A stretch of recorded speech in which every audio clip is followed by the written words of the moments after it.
It's time to get to that question of the week. Yes, the BizFilings question of the week. This week, it's coming from Jessica. Jessica says this: here's my question. When starting as a small business on your own and on a shoestring, what are the best ways to manage your time? I feel like the only thing standing in my way of success is figuring out how to find the time to do all the things I know are necessary. P.S.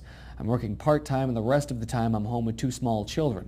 Any advice would be exceedingly helpful. Chris, what is your answer to the BizFilings question of the week? Jessica! I have one answer that I always give. Small business should be broken into thirds. A third of your time prospecting, a third of your time executing, and a third of time servicing the customers you already own, love, and nurture. That is the way I spend time in business. Joe, you have a totally different answer, I bet.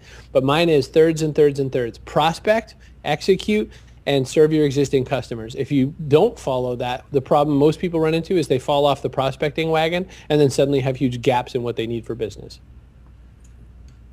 My question, or my answer, is almost exactly the same, actually. It's just a little bit outside of that. Like taking that methodology and applying it to the structure. That was all I was going to say was, in my experience, trying to do some kitchen table companies work outside of my full-time job of managing and owning and doing whatever we do with restaurants, it took structure for me to pull it off, and stretching my day, which is not what you want to hear with the kind of responsibilities that you obviously have. But it took getting up an hour earlier and staying up an hour later, and that structure is what allowed me to pull it together. And that may mean for you, just as Chris mentioned earlier, you've probably got a few hours a day that you're wasting. As hard as that is to believe, there's probably somewhere for you to find the structure to be able to execute a plan, just as Chris just mentioned.